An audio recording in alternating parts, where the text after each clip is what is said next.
All right, welcome back to our coaches show. I'm Dale Dickerson. I'm here with Coach Jason Russell. Glad to have y'all back. And again, thanks to our good friends at OB Pod for our intro video that we use on our show every week.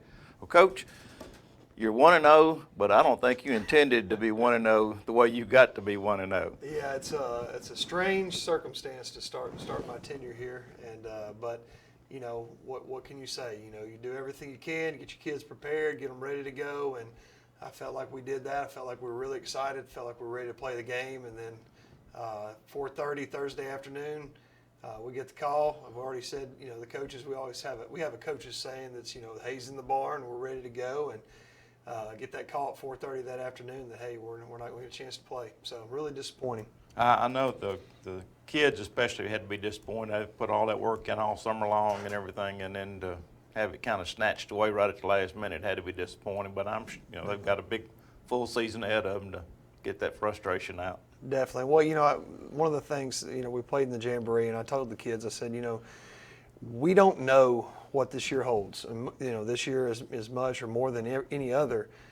So you can't take any game for granted, whether it be Jamboree or regular season game. You just have to go out and play like it's your last chance to get out there on the field because, who knows what's going to happen tomorrow. And those kids need to know that, and I think this is going to be, played to that fact as well. And that's something I'll talk to those kids about today is that, hey, look, this happened this week. We talked about it. It's a possibility week in and week out. We have got to be prepared, and we've got to also be ready to go when we get an opportunity to play the game and the first kickoff happens that, hey, we've got to be ready because we don't know if we're going to get that same opportunity next week or the next week, and so just play every play like it's your last. I did see where there were several other schools around the Mid-South that all had to have games canceled. So this is, like you say, a very real possibility every week that something could happen right at the last minute. So That's right.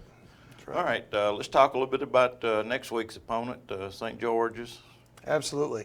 Well, hopefully we're going to, with it being a private school, there's a larger chance that we shouldn't have any issues there playing the game. Excited about it. Good quality opponent. The thing that jumps out with St. George's is you see a really, really well-coached team. They're going to be in the right spots. They're going to be where they're supposed to be every play, and they play a bend don't break style of defense. They're going to play a cover 3 back end when we're in our 2x2 looks, 2 receivers on each side is what I mean by that, or heavier sets where we're bringing tight ends and we have running backs and everything in the backfield. When you're in those sets, they like to be in a 3-3 stack.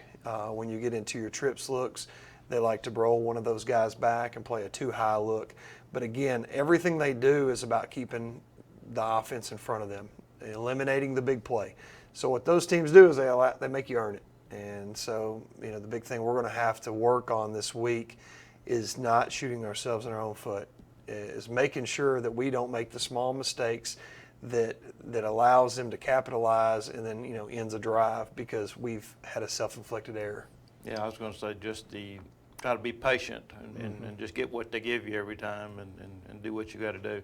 I noticed from reading their clippings this week, their quarterback had a pretty good game last week. Yeah, he's a good quality player. They've got several guys that play both directions, and so we'll have to be ready for them.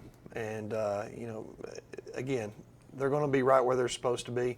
Our job is going to have to be to take what the defense gives us, not get greedy, and just continue to play hard and without error. Okay. Any injuries or anything in practice last week? No, like I said, we had a fantastic week of preparation. We're as healthy as we've been, and we could be. I think we've got everybody back and ready to roll. Okay. Did you get a chance to pay any attention to any of our county teams that played and see? I did. So, of course, us football coaches, it's hard to sit at home on a Friday night. So myself, my wife, and a couple of the other coaches and their wives, we all went and had dinner Friday night and took advantage of an opportunity to have a little bit of family time. And then after that, we all went and watched a high school game and got a chance to sit down in the stands. And then I had another coach go to a different game. So we were able to spread out a little bit, see multiple games in the area. And so, of course, that's enjoyable to do. But, we're here to coach high school football, and not getting a chance to get out there and coach our team is still disappointing.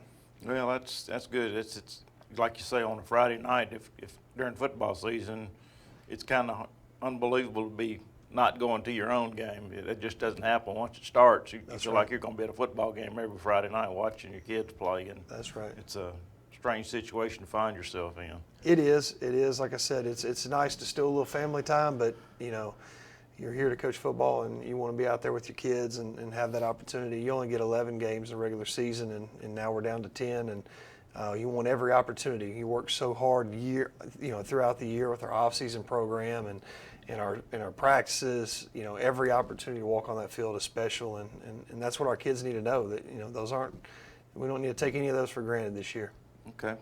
You want to talk a little more about any of your skill position players that you might want to have people be ready to watch Friday night? Absolutely. I think we're going. One guy that I failed to mention on the first broadcast is actually he's wearing number 1, DJ Harden. I went back and I looked at that and I said, well, how in the world do I miss number 1? I'm so excited about this kid. He, we don't give out number 1. 1 is earned in my program, and so DJ earned number 1 by doing everything the right way. He had perfect attendance this summer. He did everything the coaches asked him to do. He shows up early. He stays late. He's the guy that's in there helping whoever's in cleaning up the locker room. He's in there helping them clean it. He's just that kind of a teammate. And, for that reason, DJ Harden is number 1. And on top of that, he is a phenomenal football player. He started for us last year as a defensive end, and this year he's starting at our H-back tight end. And you'll see him out there. He'll be a receiver in the trips formation. He'll be split out wide as the slot receiver. Next play, he's going to be an H-back in the backfield. And the next play, he'll be an on-the-line tight end. So he can really – he's a big factor in our offense. And he's going to be tough for a lot of defenses to deal with.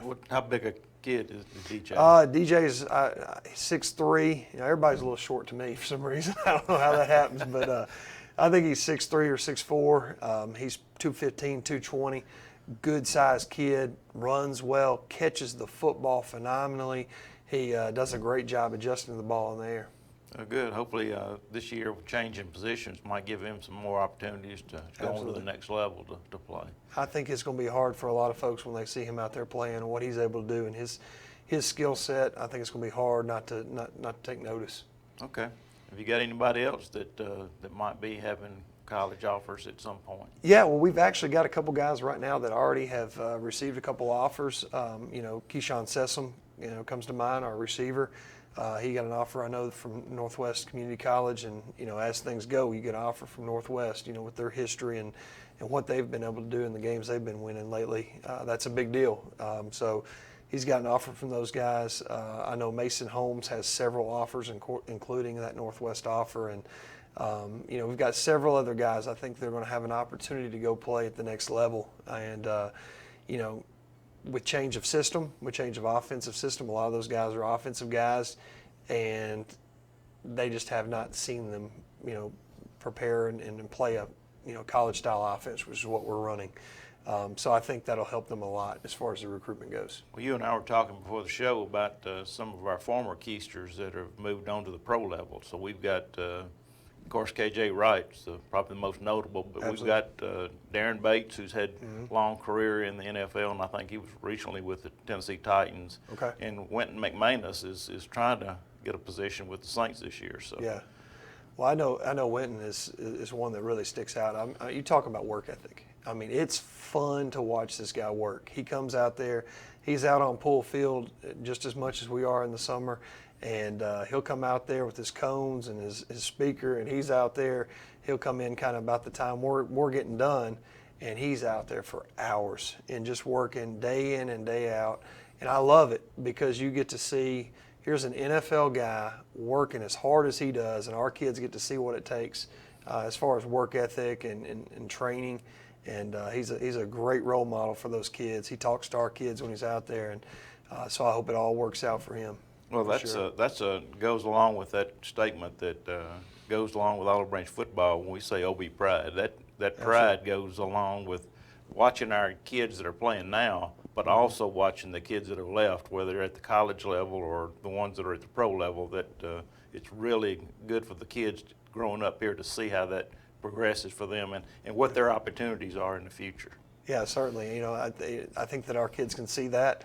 They can see, you know, a direct representation of that with those guys that are out there on the field, and he's not the only one. We have people show up all the time, former players, college players, NFL players, and it's just amazing to see the talent that has come through here in the past, and our kids are just, you know, of course they're watching them the whole time. They're doing our drills, they're doing everything, but they can see them out of their corner of their eye, and they're watching how they work. We've had guys come back and speak to the team and just, you know, share with them what it takes to be at the next level and what the expectations are, and you know, it's really great. The part of that and the history of our program and the success of our program. We've got a hashtag on Twitter, you know, OB on the next level, and we try to retweet things that are happening with great players that we've had come through our program in the past, and just to highlight, you know, the history that we have as a program.